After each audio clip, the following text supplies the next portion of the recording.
types I've seen. I said 8 types. 4 have been variations on fairly typical reported variations on grays. 1 was, of course, the hybrids. So that's a 4th.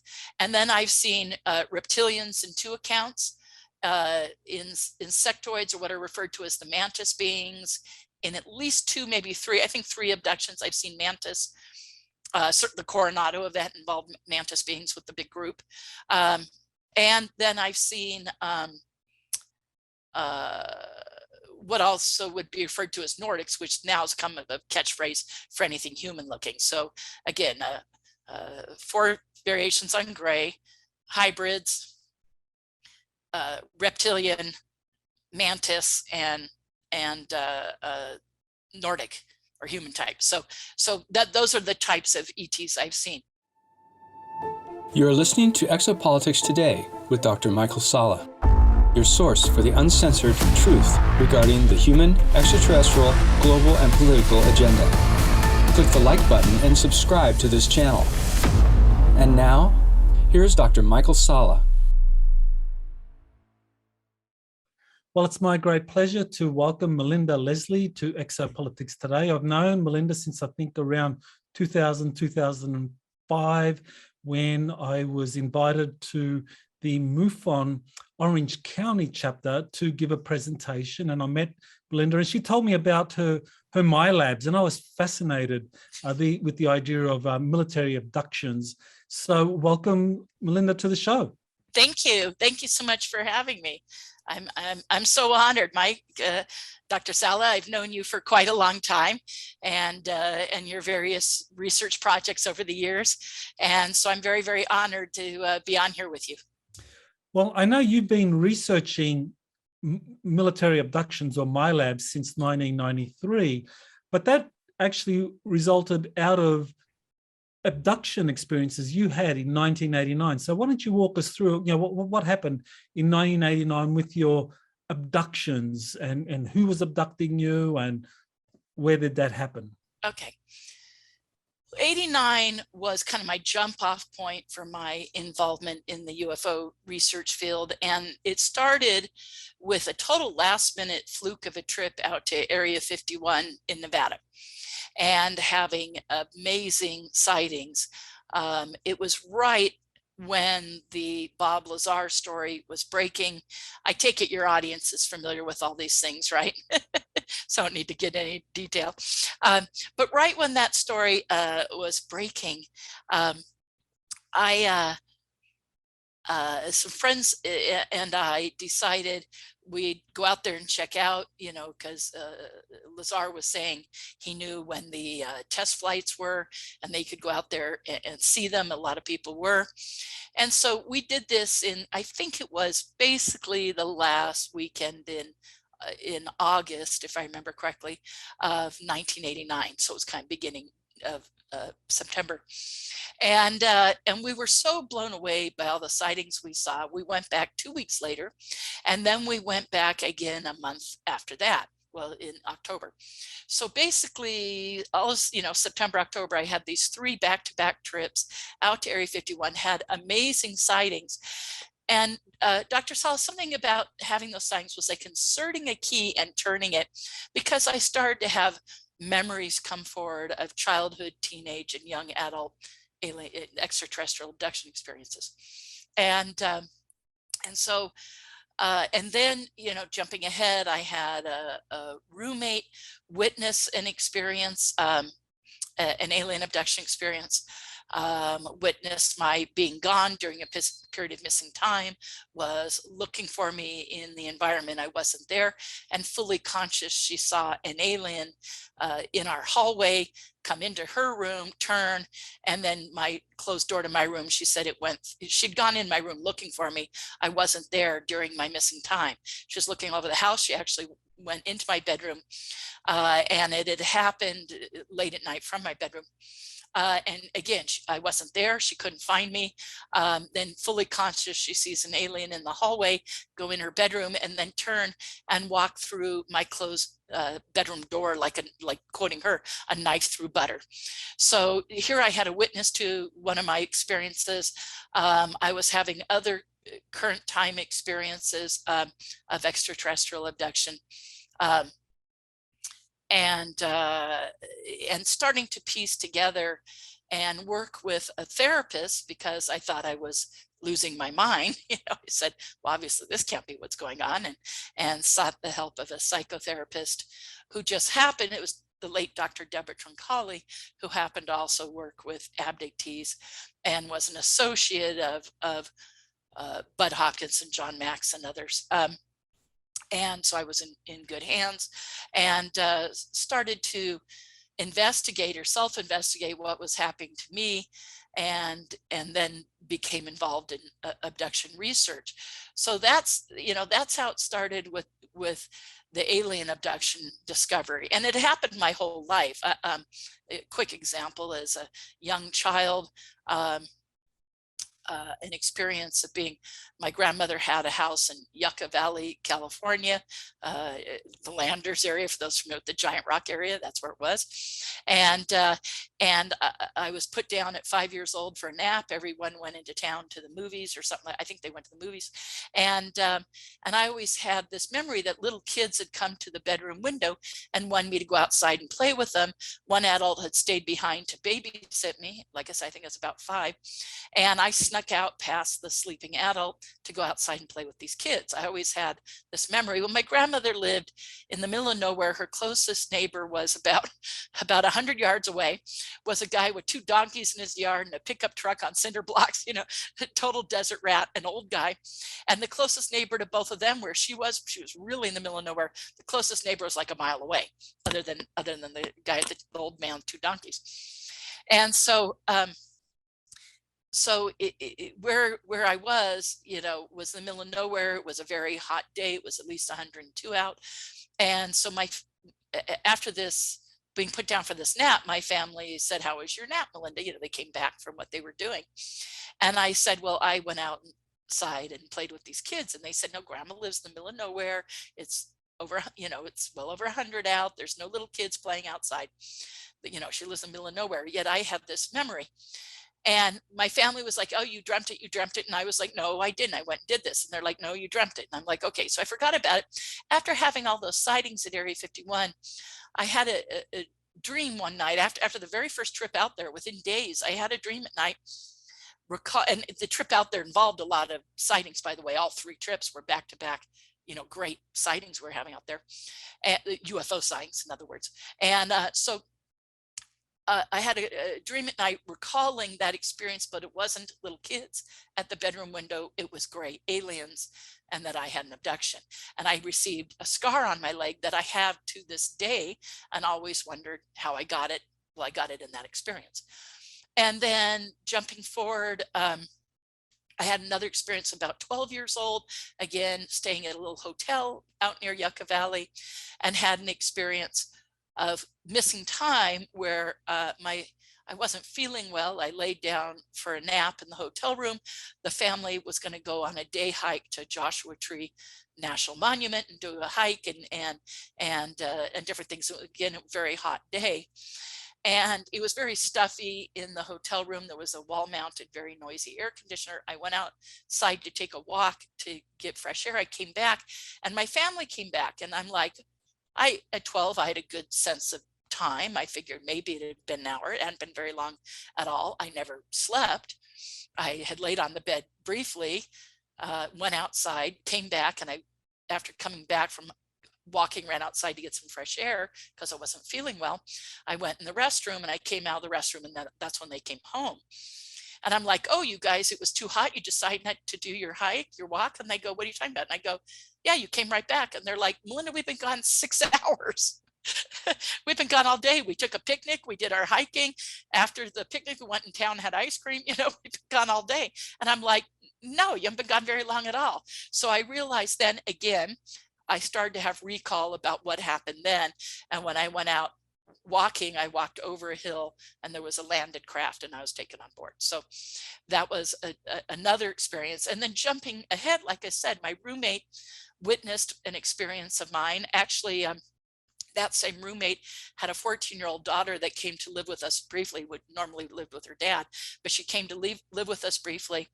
And her and the 14-year-old daughter were both witnessing things happening to me. They were being awoken during the night by my having my ET experiences and seeing, as I said, ETs consciously, fully awake. They were seeing ETs in our apartment, or our townhouse actually. And as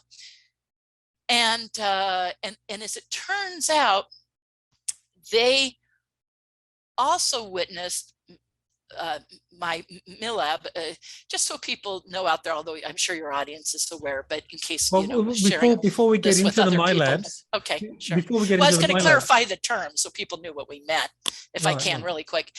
MIL for military and AB for abduction. I actually hate the term. I think it puts such a negative spin on the military, and myself and others who have these experiences don't, and researchers don't intend to do that whatsoever. It's not your surface level military, it's deep, black, covert, you know, projects covered by USAPs, et cetera, you know, and it's the same people that might be involved in some of the reverse engineering and crash retrieval stuff, you know. I mean, obviously, to some degree. Well, before we get into that, because it's a Sure. big field, but let's just kind of like get to the basics here of like, who were the different gray aliens that were abducting you? Well, what do you remember of Yeah, them? well, I've had the experience? Well, I've had a lifetime of experiences. That was the beginning of an unfolding, realizing this had happened to me my whole life. And my last abduction that I'm aware of, I always preface it that way, was about 5 years ago.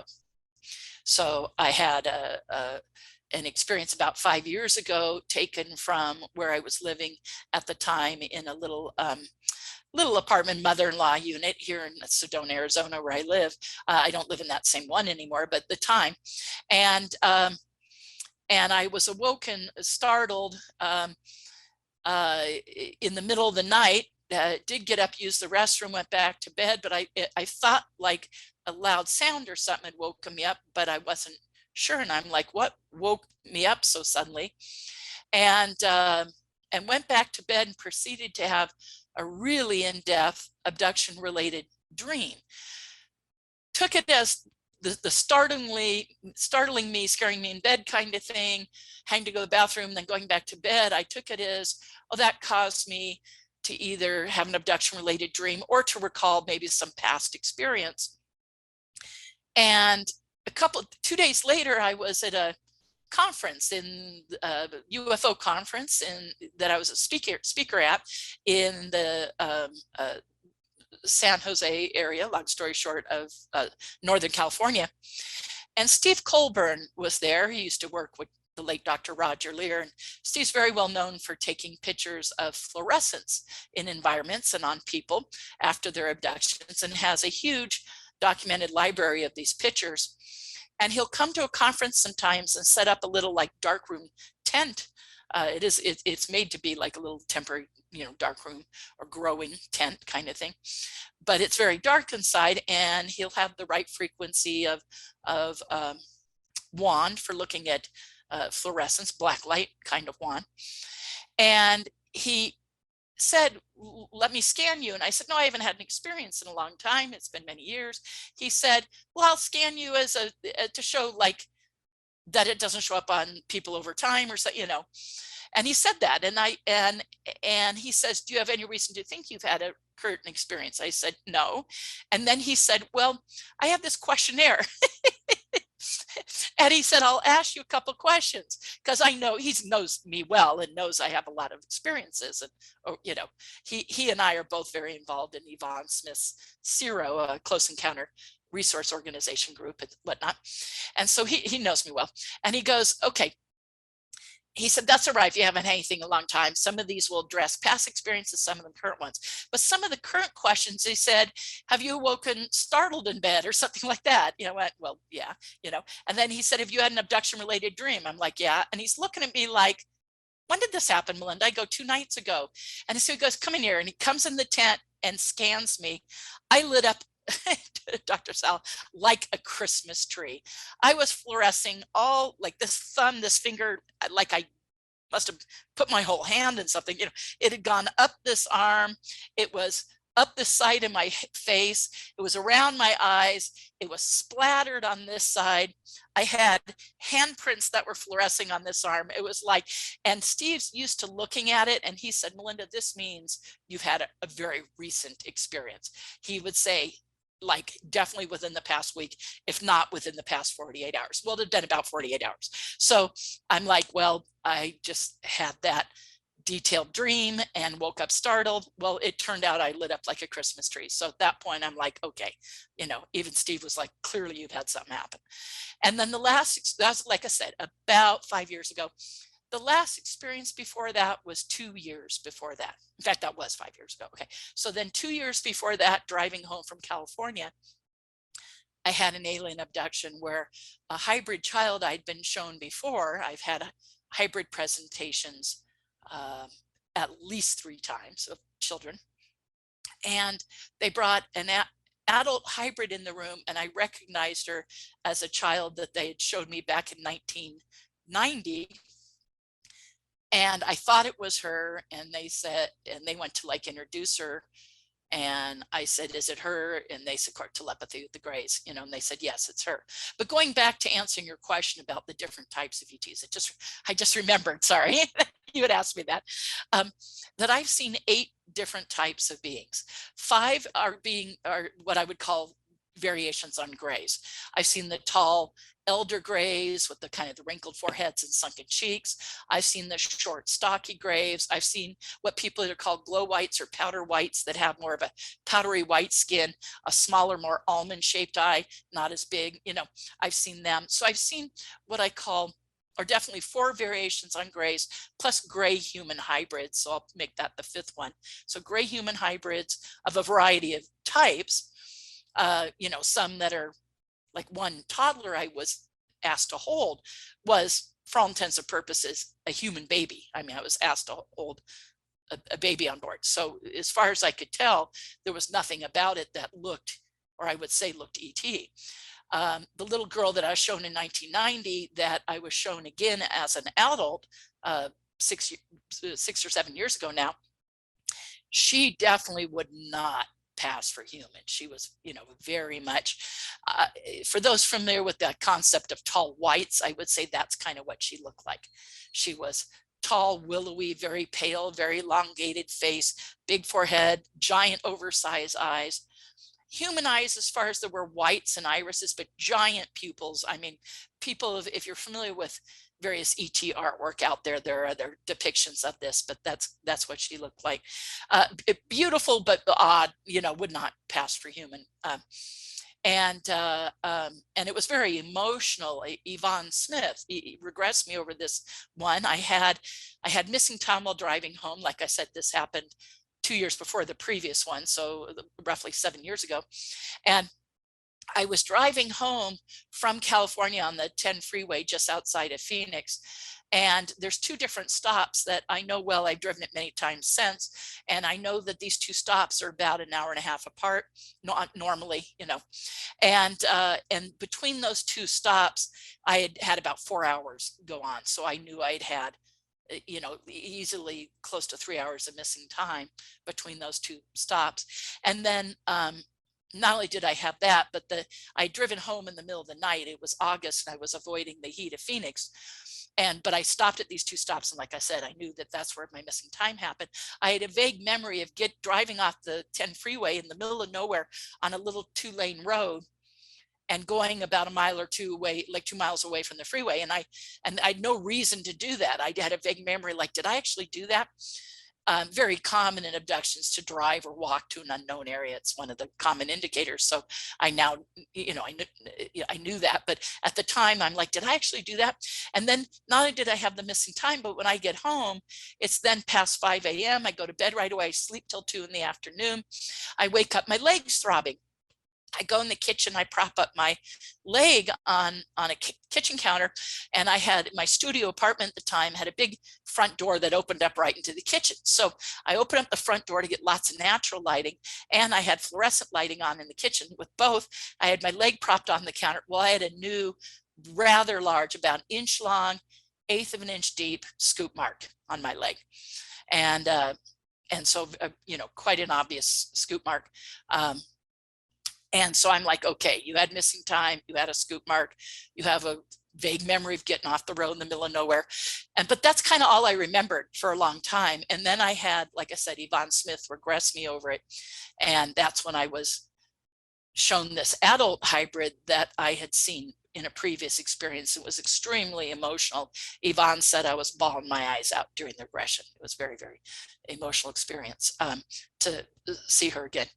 Anyway, a lot of people that have been in abduction experiences often describe being taken on board the craft, and they are asked to hold children that they are genetically linked sure, to. sure, being shown hybrids is very, very common. I mean, and many, many things happen in abductions. The most common things, for instance, is the genetic hybridization program, the taking of sperm from men and ovum from women, and producing these hybrids.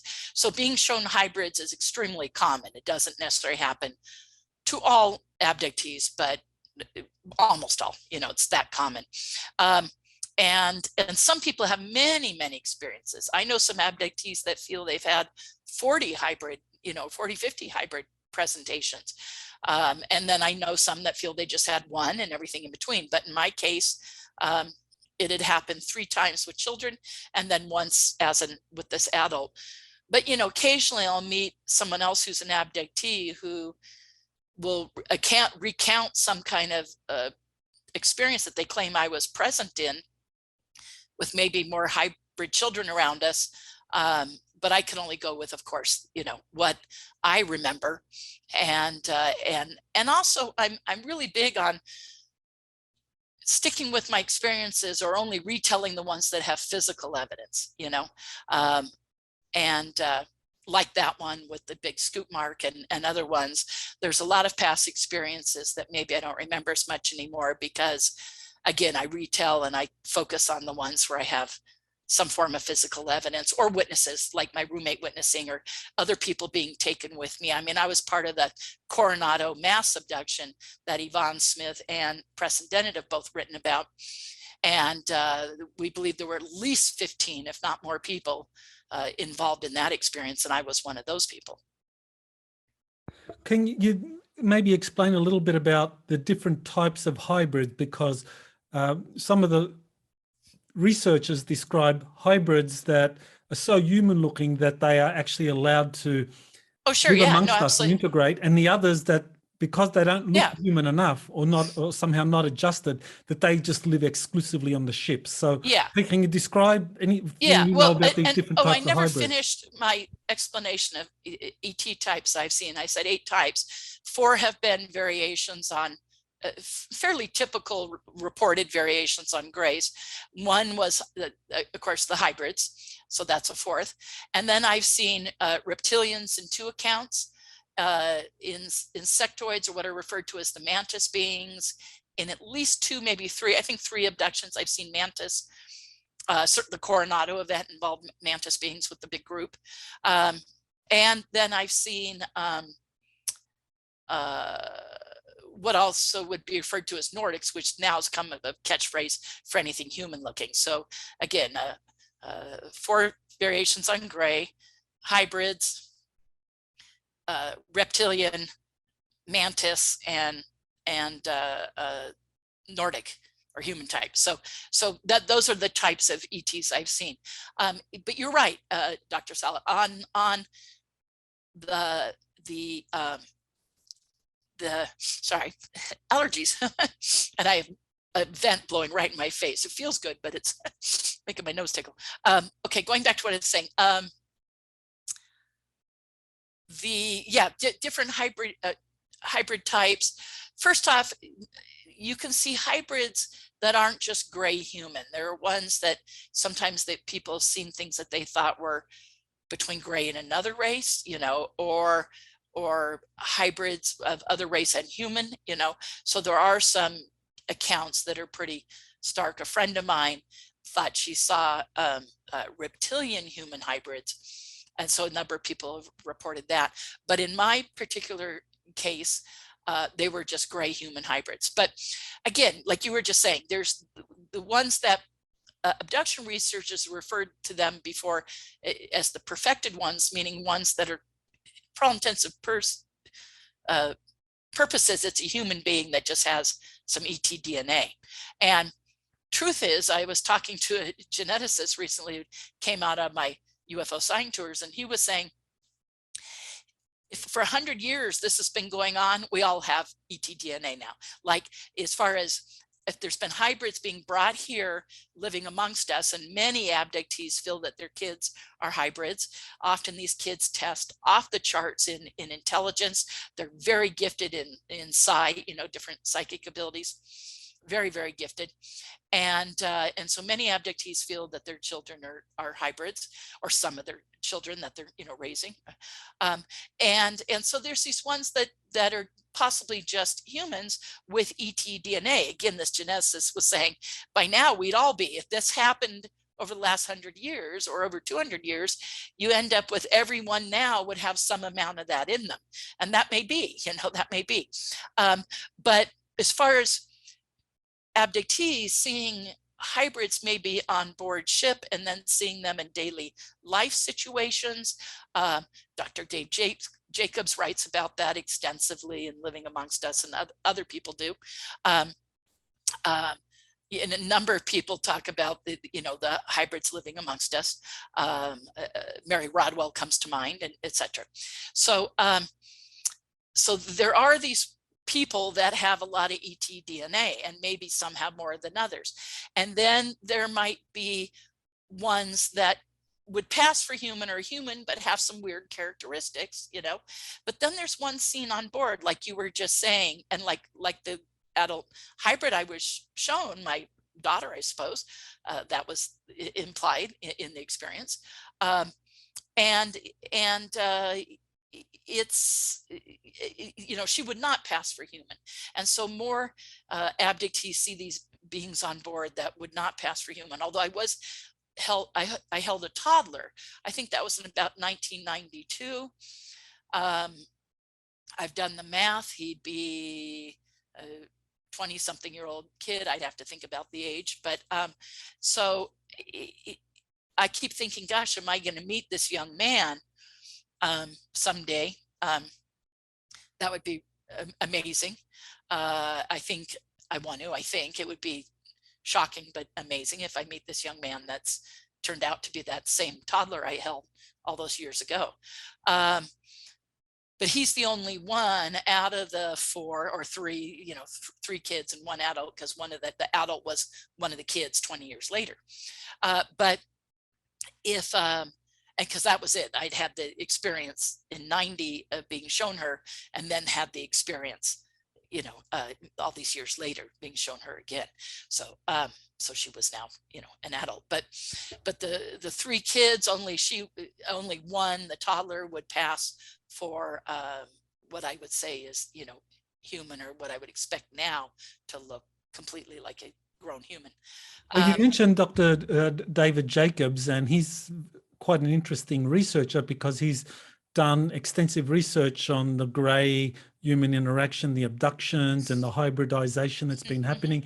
And he considers it all to be a threat, an existential threat, that the number of hybrids that are being created, that are being integrated with the human population, has become an alarming fact. So what do you think of his thesis? Well, that doesn't necessarily mean.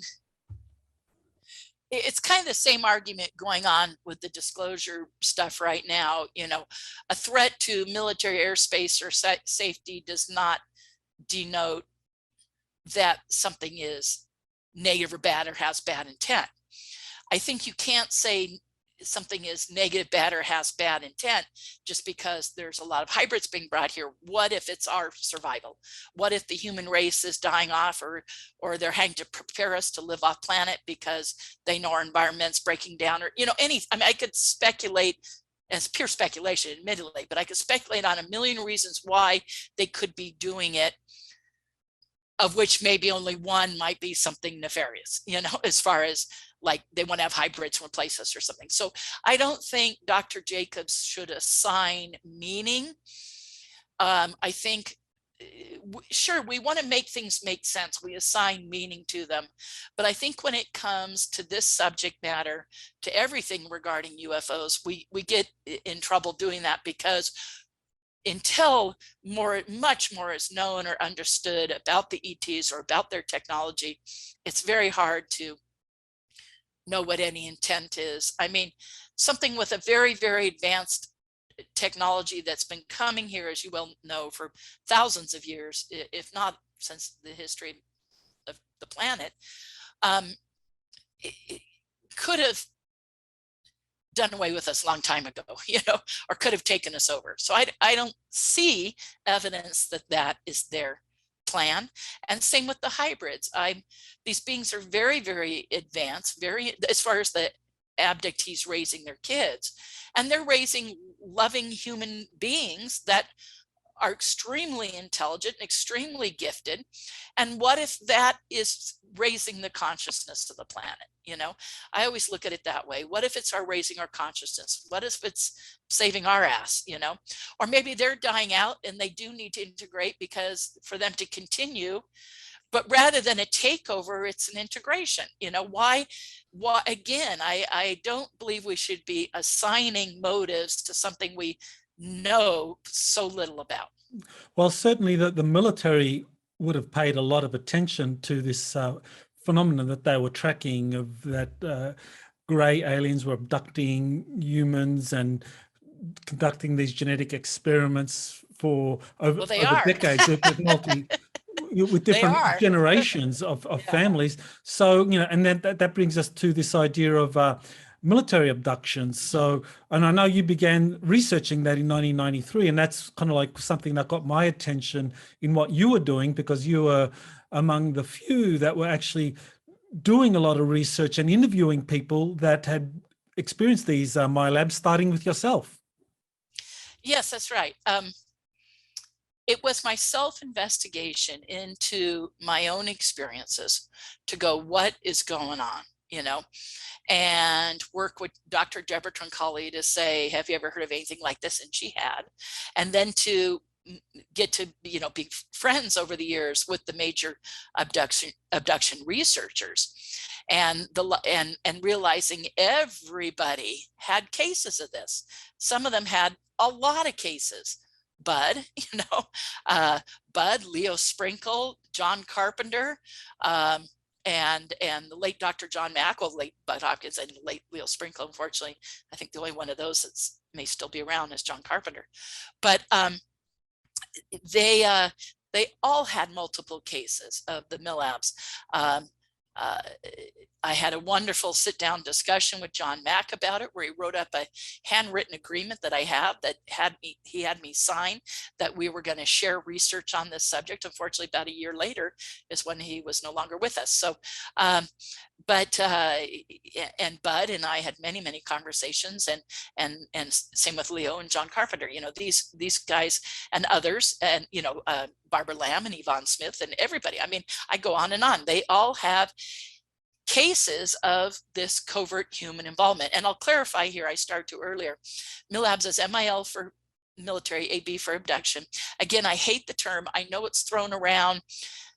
It's like I'm fighting a fast moving stream, swim in the opposite direction to try to change the term, because I much prefer a term like covert human involvement, covert human agency involvement in the abduction phenomena. That's usually what I call it. And it is covert, it is human, it is agency, it's paramilitary in nature, some of it seems to be more intelligence community related as opposed to military, and some of it seems to be technology community related. But people have harassment, surveillance, monitoring. I say that they're looking at an abductee to see if they're a person of interest to them. They're most interested in abductees that have had a lot of hands-on with the technology in their abductions. If you've flown or operated a craft, which I have, in your abductions, if you've operated other technology or been sat at a computer, if you've been shown mathematical formulas, or language things. You know, the more it gets into anything about how the aliens, the extraterrestrials think, why they're here, their agenda and motives, and again, the technology. And if you have advanced psi abilities, if the ETs have tested you or enhanced your psi, your psychic abilities, telekinesis, psychokinesis, etc. You know, if you're able to do these things, well, then you become possibly flagged by these covert human agencies. And again, it started with myself investigating what was happening to me, to then learn these other researchers had cases. I started to talk about my own experiences. I had a number of people starting to come forward to me.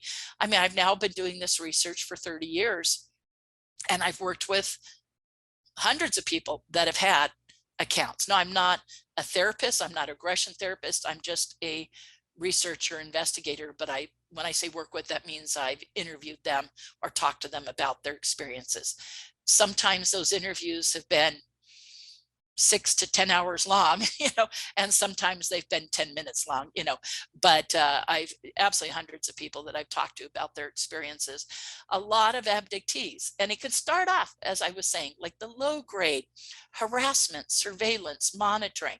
They're checking you out. Are you someone of interest? It may not go up from there, and then it may develop.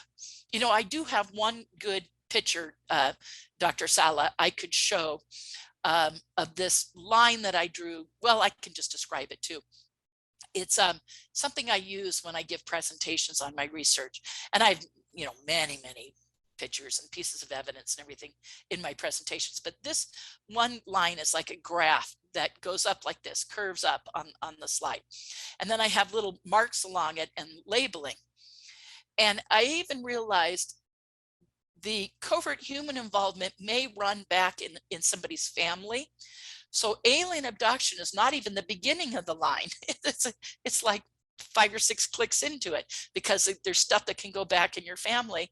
But then, so if you're already a family that is of interest, or they're monitoring, and you have an alien abduction, then they become interested in you.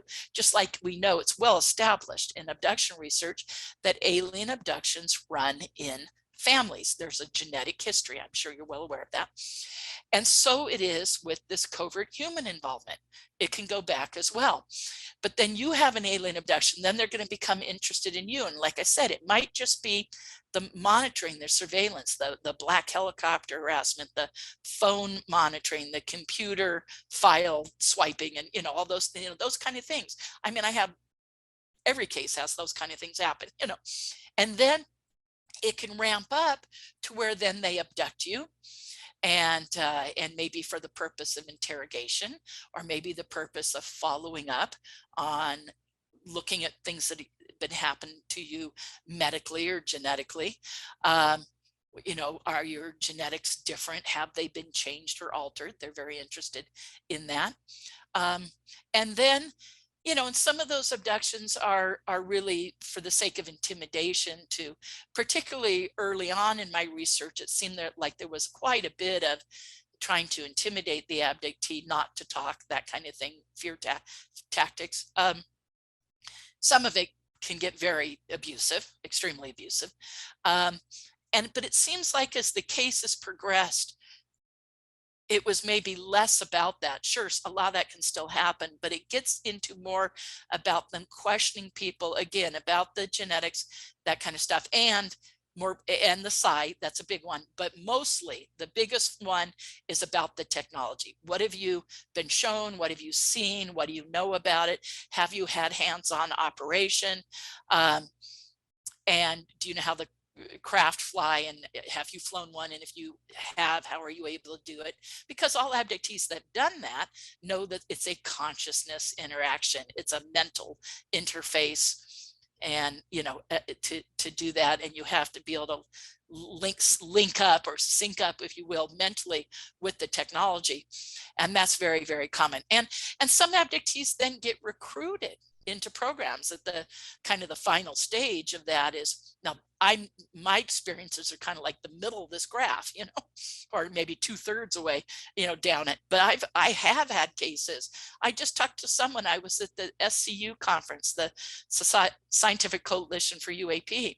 And at that conference, I met an abductee that's had stuff much further down that, like I said, that line that I have on that graph of how it ramps up and can continue into not quite being recruited, but almost. She's further down than I am, and yet I've had a series of people that have actually been recruited into different programs. For instance, programs to like communicate with the ETs. Case example, just very easy, is to point out like Dan Sherman, who wrote the book Above Black, who was recruited into communicating with ETs. Okay, and there's other cases too, but some people get recruited into psi programs doing the psychic paranormal stuff. Some people get recruited into communicating with the ETs. Let's just back up there now. With Dan Sherman, I mean, as I recall, I mean, he was with the US Air Force, and then he was recruited into this covert program to monitor gray alien and US government agreements where there was communications, and he was communicating with an ET sitting at a computer and communicating via a computer. Right, yeah. But I didn't get that he was actually an abductee himself. Yes, he is an abductee. He is. He said that because I don't remember him. Okay. Yes. Okay, thanks. Yeah, he says it was because of him being an abductee that they knew that about him and recruited him into that, because for that reason. And so I have others. I mean, he is famous because he wrote about it, but I have other cases of people that have had that happen.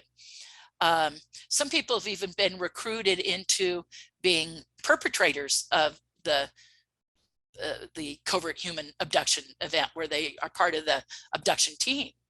I've had a couple of those people. Sometimes if you're an abductee, like in the case of Dan Sherman, if you're an abductee and you're in the military, that seems to be easy, pickings, that some of those people get recruited. But some people never join the military and yet get recruited. So it's not an absolute, but I do know a number of those individuals who got recruited into programs because they were in the military and they also happen to be abductees. Did they ever try to recruit you? And why don't you tell us about the military abductions you had? I think you say you had 9. I guess I'm not, my knowledge about the technology is not enough. I certainly don't, I've never been in the military, so I don't have any of that training or background or intelligence background, none of that. And I am not a super performer. Why I am a psychic, and I do that here at the Center for the New Age in Sedona, where I do readings every day, and I'm a medium. I do deceased loved ones. I guess they don't have a need for that with dealing with ETs, maybe, because, so again, so I've not, so answer to your question, no, I've not been recruited. I don't think I meet any of those qualifications of those other people. If they were going to recruit you for psi, you are a super performer. I mean, you're able to do psychokinesis and telekinesis, and I think I've been looked into for that reason. Or maybe I'm also, obviously I'm very public. I'm very out there. I lecture about the research. I talk about my own experiences. That right there maybe makes me a total hands-off. People say, on that same note, people often say, how do I make this stop? How do I get these guys to leave me alone? And I know the best way that's been proven with many of the cases I work with, or like really the only way that's been proven to make them really leave you alone, is go public. Be public, talk about it, talk about your experiences. You become, so much of a security threat to them. They'll disavow and back off, I've never been asked to sign an NDA or anything like that, and quite frankly wouldn't, and there you go. So what do you remember of the military abductions, in terms of like being taken to like a deep underground military base, and and what did you see down there? And, you know, because I Well, recall you in the past describing being taken to one of these dumbs and actually seeing some grey aliens there as well sure. as the military. Oh, sure. I have 9 military abductions, and I should preface that with that I am aware of. I can always realize that there may be more I'm not remembering. I hate that idea, but I don't know what I don't know, you know. But I do have 9 experiences that I'm aware of. I'll just give you, you know, a couple of quick examples. They're all very long and detailed. Some are longer than others as far as the amount of memory and recall. And, you know, one of those, I went through 12 different regressions just over one experience by 3 different therapists, you know, and stuff to trying to remember. I mean, that's the truth there. But I've seen technology, I would say reverse engineered technology in these underground bases. I have seen ET technology in our possession, like craft, and etc. I've been tested for psi. A friend of mine here in Sedona, she's public about it, so she won't mind my saying her name, Jocelyn Buckner. She's public about it, so she's already done a number of interviews. Her and I and her family were taken together along with another friend of mine. We were staying, a friend of mine was visiting from out of town. We were staying in a guest house that Jocelyn and her family has next to their main house. And long story short there, and Jocelyn, her husband, and a daughter visiting home from college, and my other friend and I were all taken together from the house. We were removed by ETs. We had, for all intents and purposes, a classic ET abduction. Yeah, definitely classic, and removed. But we were dropped off by the ETs in a parking lot behind the high school here in town. We all recall that. And it's where they store the buses, for anyone familiar with the area. And there were these 2 or 3 white commuter vans. Actually, I can't be certain of that. At that location, there was one for sure. But there were a couple of groups of what appeared to be other abductees like us. And then there were these guys in camouflage. And so it was like the ETs put us down there. And surrounding us then were these guys in camouflage with guns and these like white unmarked commuter vans. They're very common here in town. A lot of the Jeep tours and whatnot use them, but most of them have, you know, wraps on them and stuff. But this you know, advertising on them and whatnot. But this was completely unmarked, and we were escorted at gunpoint onto this van. We were driven to. It's been researched by a number of people now that we have a large underground military installation out here under the hills of Sedona, under some of our bigger canyon areas. And for instance, Tom Dongo and others, you know, I'm not the only person who's researched that. And people out hiking in our canyons will get stopped.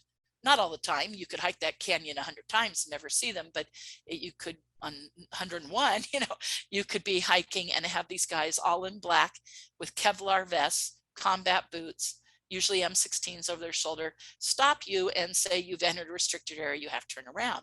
Some accounts that have been shared with me by people out hiking or on trail bikes who've had this happen have even said coming down a hiking trail will be a black Jeep, and the guys will get off the Jeep and say that to them. And they'll say, Melinda, it wasn't a hiking trail. It's not really even big enough for a Jeep, but here's a Jeep, you know. And I've had a number of counts. I've had 3 different groups of people who said they were stopped at gunpoint, guns drawn.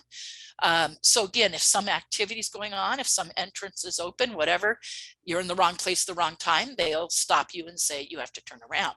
I've interviewed at least 20 people that have shared these accounts with me. Researcher Tom Dongo's probably had 40 people share with him. And the owner of the Center for New Age said she's over the years heard about 20 accounts of of this happening. And so it's obviously happened quite a few times for a very small percentage of that to be people who would know or be referred to come talk to us for any reason, but like I said, I do know 3 people even stopped it with guns drawn. So going back to that experience, we were taken there to this underground base. We drove down a lot of very windy and kind of very rough washboard and worse, dirt roads, and we'd come up on what looked like a temporary chain link fence, but kind of on wheels or something, like it was movable, kind of a temporary situation. There were a couple of these black Jeeps, and then when our commuter van pulled up, this is where there were at least 1 and maybe 2 other of these same white commuter vans, and people were being escorted off of them. And we entered these doors that were in the side of a hill, and then went down a road that slanted down a little bit. And eventually there was a road next to a moving walkway, like you would, walkway just like you'd be on it in an airport. And we got on that walkway, and we're going by these open windows looking down at a big area of work going on down below, like almost like you'd have like a manufacturing facility. I don't think that's what it was, or research facility, like different temporary walled areas with various research projects going on. It looked technology oriented. And eventually we were taken down a hallway. I'm trying to just speed this up for make it, simpler if I can. We were lined up down this hallway, and there was all of us involved remember, the hallway and thinking there had to be about 100 abductees. So it was a mass MILAB abduction. For those listening, mass alien abductions are common. So are mass MILAB abductions, not that common, but I mean, I have many cases of people with mass MILAB. And so we're lined up down this hallway. We're brought into a room in small groups of, I want to say 10 or 12 at a time. There were these white benches, but when we're brought in the room, there's little white folding chairs. And there were headsets on the wall hanging that were for monitoring EKG, like a brainwave monitoring, like a kind of a mesh that you'd pull over, and it had the wires attached and then the wires hung down. And they were putting that on us. Now in this experience, like you were saying about ETs involved, not only did ETs remove us from the home, but at this point, there's these, what I call elder ETs, the taller ones with with kind of sunken cheeks. They, people referred to them as looking older. There were those type of ETs, these taller ones present. And in this room, there was this tiered section in the back of like at least 3, maybe 4 platform levels. Each one had like folding long linoleum tables on them. And on those were computers. And there were people in lab coats sitting there. There was people in military uniform. So you had military camouflage and tans, military shirt, dark pants, but had like captain epaulets on. Oh, can you hear me okay? It says unstable internet. Okay, hopefully it'll clear right up. And he was kind of instructing people, and they had you step forward, and there was this object either on a wire or suspended. I'm not clear to this day if it was hanging on some kind of wire or suspended. It was kind of this teardrop shaped metallic object anyways, and you had to, or plastic, it's hard to tell which, if it's actual metal or plastic painted to look like metal, but they want you to move it with your mind. They were testing your psi abilities, psychokinesis. And what they would do is they would have 2 or 3 of the ETs come stand near you, and they were interfacing somehow with you mentally, and it would like help you do it. And then they would have the ETs back off like 10 feet and have you do it again. And anyone who repeatedly could do it would be taken out a door right there. And when the door opened, you could see they would go out into this hallway, and there'd be a guard taking them to the left. Anyone who really didn't do it well or couldn't do it at all would be taken to the right. Jocelyn went ahead of me and I saw her go out the hall and be taken to the left. I did it. And they took me out this hallway to the left. Jocelyn's family did, and our friend and her family didn't really do it, although one family member did, long story short. Anyways, but we're taken down this hallway. And now I don't see Jocelyn at this point. I saw her go out a couple minutes ahead of me. So they take me in this other room, and there's what looks like maybe a control panel from a ET craft on a table. It was very simple, very high tech, very streamlined.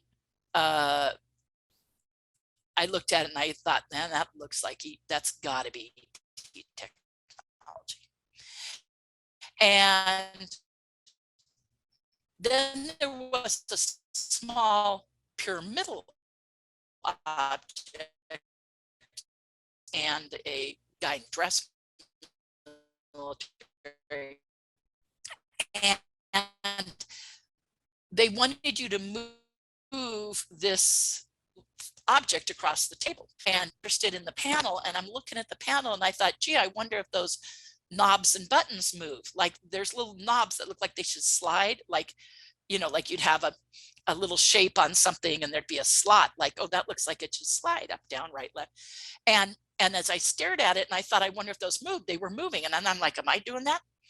Well, the guy in military, the guy in military turned to the plainclothes guy and said, we got another one. So I'm like, okay, so I'm another one that apparently moved those. And then I also moved the other object. So I think it was kind of a test, like they wanted to move this other object, but they wanted to see who kind of bucked authority and played with the control panel, maybe, you know, that's how it came off. And so they said, thank you, Ms. Leslie. I'm always called Ms.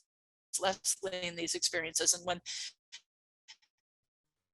when they said, okay, you can leave now, a guard opened the door. Time in the back of the room, Jocelyn was sitting there in a chair, long story short, but she was sitting there and she does this, she goes like this to me, thumbs up, like she was like, good job. And so I guess she had done it too, and they had her sing in the room. Now I've every reason to believe others did it too, but she was like thumbs up. And she even said that I knocked, she remembers very well that I knocked the little pyramidal thing that I moved on. It actually went off the table, went onto the floor. And so they were testing us and stuff. Now, in that experience, the ETs were helping us do it. So in the first part, in this other room, there were no ETs, but we just came from the ETs doing it with us. So I think we just did it with the ETs. We could do it again right away. I'm not saying I'm that good. I do teach a psychokinesis spoon bending class here, you know, at the Center for New Age. And so I'm able to do some, but I'm not able to do like I did in that, you know, I wish. Obviously I did it there, so I am able, but whatever they did to induce the right state of mind for doing it with the ETs present, and then immediately in the other room, we were able to do it without them. And then they took us into a medical exam room. I'm shortening this up a little. And we had a full, you know, medical exam kind of fixed up. And then they gave us the infamous little Dixie cup of stuff to drink, which is the mind wipe stuff. And sometimes it tastes like bubble gum and sometimes it tastes like mint or wintergreen. This was a combination of the two. Like maybe they were running out of supplies and they had to combine the two or something, but it tastes like minty bubble gum, and had to drink that. And then we're taken down a hallway, down back to where the road is and the moving walkway, out the moving walkway, back on the vans. We passed out. We're obviously drugged very heavily, passed out on the van and brought back. So in that experience, we were tested for psi.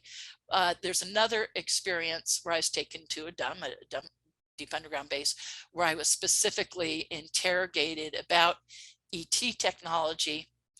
And they actually had something drawn on like graph paper, kind of a schematic, but it was obviously like part of something, and they wanted to see if I knew the rest of it. Apparently I did, because I was able to draw the rest of it.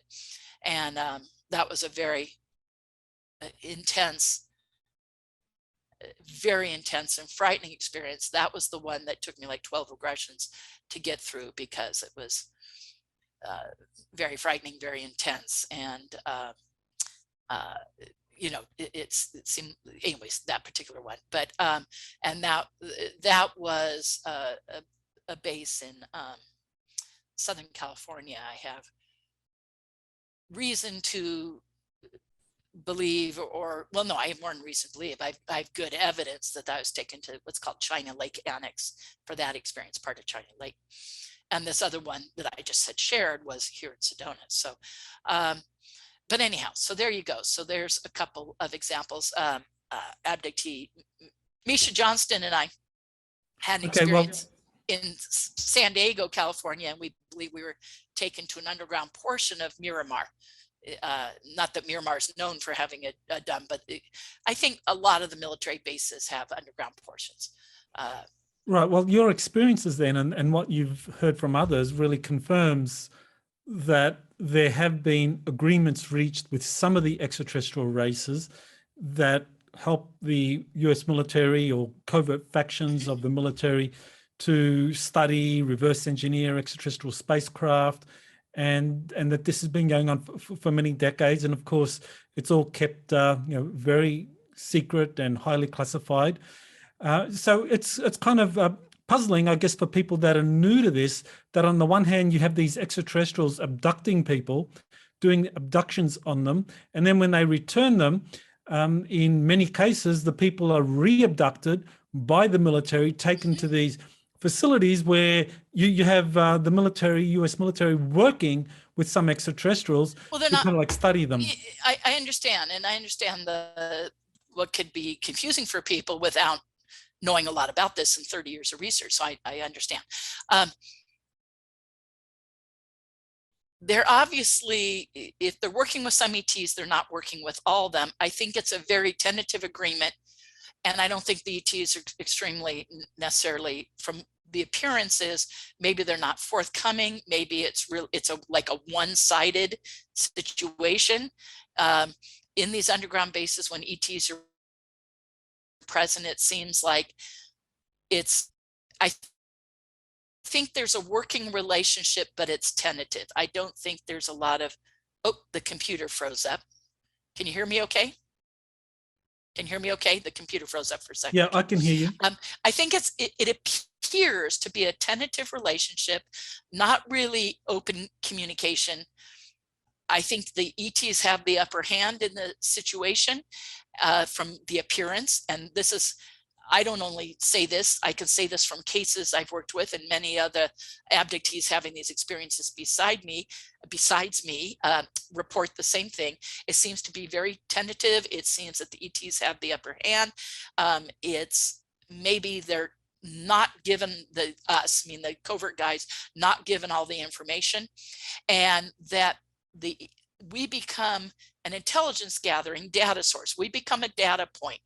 We become another form of getting intelligence about the ETs, and they may be getting intelligence, the ones they're working with, that they're not getting all the information on, let alone with so many different groups, there could be getting information about other groups that they're not working with. So truth is, we don't know enough. All I can say is abductees are having harassment, surveillance, monitoring. They're being befriended by insiders. We get into that part too. And then they're having the re-abduction scenario, the interrogations, the testing, all these things. So there obviously is information. Again, we're an information source. We have an abduction. We have hands-on. We've interfaced with ETs. We've communicated with them. They're interested in us for our genetics. So these covert guys are seeming like they're doing real thorough abduction research. Like they're trying to figure out what's going on with us and why, but they're also very interested in finding people with psi abilities and finding that technical data that they're looking for. I think we have reverse engineered craft, but very limited amounts. And that maybe there's a lot left unknown, about that, because these guys act like they're desperate to learn that information. in these experiences, there seems like there's a push, there's a desperation for them to learn these things, to master the technology, and to master communicating with ETs. I know that there was an Austrian researcher, Helmut Lammer, who wrote a book, Military Abductions, and I'm a at some chapter in point, his book. apparently at some point he was just silenced and his book was just kind of disappeared. So yeah, what do you know about his case and his research? Well, my understanding was as a teacher at a major university that he kind of backed out of the field for career's sake, for moving forward with his career, and caught some flack for this, and so I think it might have been that. I'm not sure that it was, but I don't know. Again, I don't know what I don't know, so maybe he was threatened or something. But the story I always heard is he needed to, for research purposes and for his job, for his education, being in the education field there and everything, he thought he had to back away. He may have been like John Mack. He may have been being threatened about his standing in the university or something like that. I don't know enough. I didn't really talk to him since his leaving the field, so I have no idea what really happened. Mm-hmm. So where do you kind of stand on this overall in terms of this phenomenon? And obviously it continues today. And we have some people like David Jacobs seeing this as all very threatening, and this is a kind of like a covert takeover by these gray aliens who just have reached some kind of modus vivendi with the military. Well, obviously, and others like John Mack and maybe you could throw Stephen Greer in there, who just see this as actually quite benign, that this is actually a way for us to grow up. It's exposing our kind of insecurities, and that people that have unpleasant experiences during these abductions, it's just them venting their unresolved psychological traumas. So, where do you stand on that? Well, in my experiences and all the people that I've worked with and interviewed, I can tell you this, across the board, the abductees say the covert experiences are a lot worse than any of their ET ones. And some of those people have had what they feel are traumatic ET experiences, and yet they'll say the covert ones are worse. The covert guys are rough. It's humans mistreating you, who you expect to treat you better. It's obviously immoral, unconstitutional, to say the least. And there seems to be a desperation for them for the information, that they're willing to take the risk involved in using people, but they have plausible deniability. Who's going to believe us? And so who's going to believe us? As well as that, we just had really loud cracking thunder here, and some people even screamed outside because it was like such a loud crack. But who's going to believe us? And I think, again, it's like there's a certain cover of plausible deniability. And then they do have the mind control techniques of drugs, fear, hypnosis, intimidation, pain inducement, down to a science that, but not a perfect science, because people do remember. People say, if they're so good at string memories, why do people, and our memory is strong, and our ability to recall deep emotional things, particularly that's where regression helps you get beyond an emotional or fear block, and we have, I'm a big believer in cellular memory, the body remembers, so I think anyone can recall the memories if they want to and work at it. Some experiences I've had, I tend to remember, I always say I remember 80% of my experiences consciously, like where 80% of the time I remember 80% of an experience. But I have had regression for those times that I'm blocked or missing things, or fear gets in the way or whatever, so it becomes a tool to help with the memory. And yet I remember so much, but I also want to remember, I have a deep seated, need to remember. I really want to know what happened. I'm trying to understand why, first, why with the ET experiences, you know, and why is that happening to me and what's going on, and then why with the covert human guys. But the covert human stuff, you know, I'll add right here, I hope he doesn't get mad about my saying this, I think I can. It's well known that I know Jim Semivan quite well, one of the founders of To the Stars Academy, and very involved in this whole current disclosure stuff going on.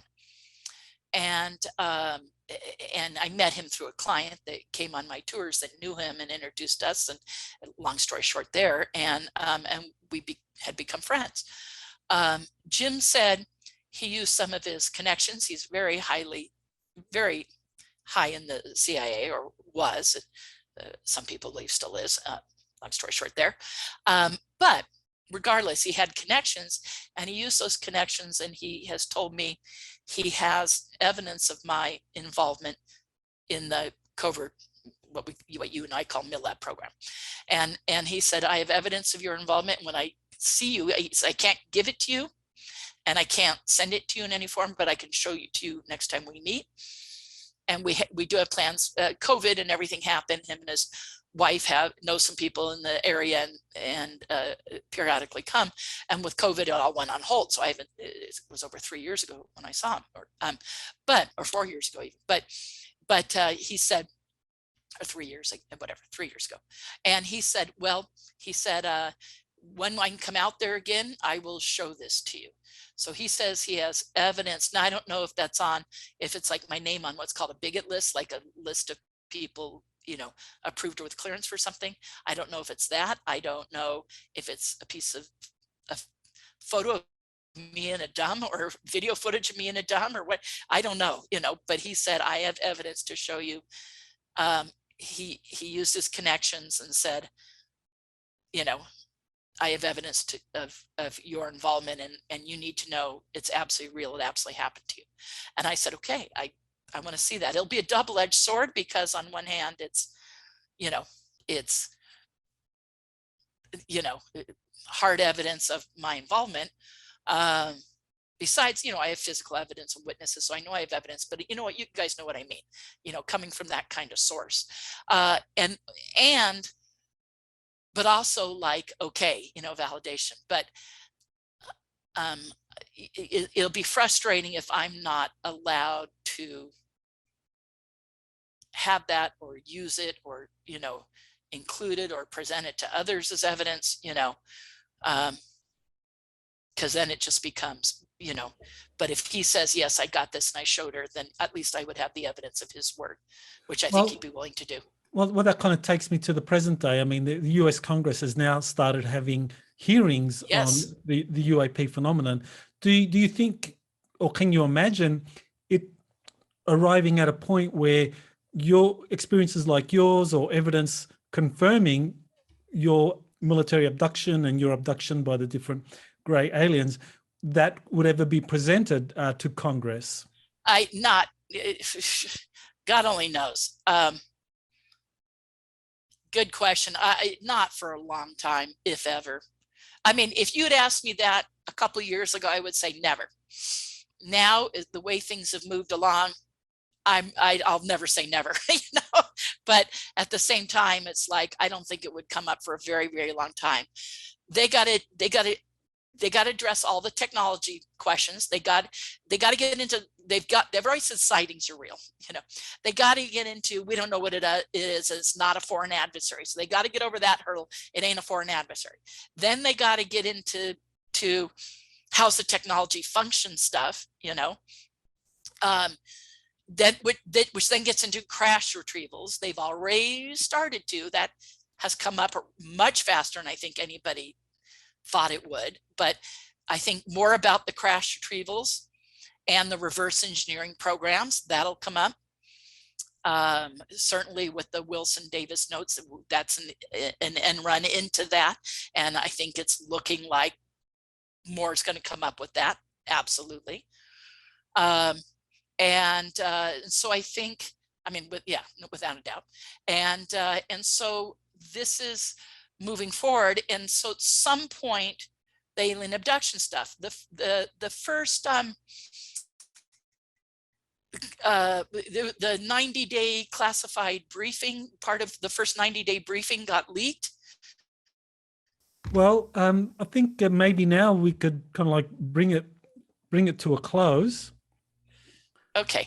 Yeah, we have thunderstorms here. Can you hear me okay? I can, but now it might be a good opportunity to just bring this to a close, and we can resume a later time, because I know you've got a lot to say about the UAP hearings, and that'll be a follow-up. But just to finish that and kind of encapsulate your question is, I don't think it'll come up for a while. They got to get into the crash retrieval stuff first, and then at some point maybe the abductions. I started to say in that first 90-day classified briefing, some information got released, I think leaked from one of the Senate offices or whatever, and it did have this interesting language in it about unwarranted pregnancies. So that gets into abductions. So at that point, you're like, whoa, we're already getting to crash retrievals and abductions, and this is the beginning of this process. So where is that going to go? I expect it'll get further into it. And, these guys know I'm out there. If anybody wants to talk to me, I'll talk to them, and I've got evidence cases, and I've got people, not many, but a few of my cases would be willing to testify or something, but I just don't think, Mike, I can't, like I said, a couple of years ago, I can't imagine ever coming up. Now I'm not so certain. So, but I think it's a long ways out. We got to deal with the crash retrievals and maybe abductions long before this stuff. But, we'll see. We'll see where it goes. Okay. Well, I know you're based out of Sedona, and you do these UFO sightings. UFO Sighting Tours is the name of my company. And now last night it was cloudy, and I think it will be tonight, but my last tour was 2 nights ago. Anyways, my last tour was tour 1,539. So I've done 1,539 tours. I guarantee science your money back. We always see them. Sedona's the hot spot, and we're using Gen 3 military night vision goggles, and we see stuff stop, turn, change direction, flying formations. We've seen fully structured craft, like, this is the lid to my drinking thing, but I'll hold that up, full structure where you see all the detail of something. 60 times we've seen that, over 60 times on my tours. And this year we've had, we keep getting these formations of like 5 and more, like 5 things, 10 things flying in formation, coming in really fast as a tight little group, and then like splitting up. I mean, so it doesn't have to be a structured craft to have an amazing sighting, but yeah, it's remarkable. I have great clients, and we have amazing experiences. Well, that's great. So where do people go to find out about the UFO sightings tours and the night vision goggles? You can go to and look up information on the Center for the New Age. That's the name of the location where I do it out of, and or directly to UFO Sighting Tours with an S, tours plural, UFOsightingtours.com. And you can get information. And if anybody wants to contact me, certainly if anyone has had the covert human involvement, I'm here to help you, and I'm interested in your case. Okay, so people would go to UFOsightingtours.com. Yeah, UFOsightingtours.com. Yeah. Perfect. And they'll contact you through that to either do a tour or to share their experience as well. Yeah. You have a wealth of information. I know we've just scratched the surface of your experiences, but this is great to introduce you to my audience. And like you, Dr. Salla, I've been in the field a long time. Both of us. Yeah. Well, 30 years is a long time to be doing the research, and that's right. And you got those first-hand experiences with some of the great researchers of the day, John Mack, Bud Hopkins. Yes. And that's always very valuable. I'm blessed by the friends I've had in the research field. I'm blessed, and even now there's a lot of bright young people. Like you said, a whole lot of bright young people coming into the field, and we need that. That's great. It takes patience to bring them up to speed, but they are needed. Perfect. Okay, well, wonderful talking to you, Melinda. We'll talk again soon. Thank you, Dr. Salla. You have been listening to Exopolitics Today with Dr. Michael Salla. Please remember to like, share, and subscribe to this channel. Join or start a conversation in the comments. Take the time to explore the vast library of best-selling books, webinars, and podcasts by Dr. Salla. Visit exopoliticstoday.com.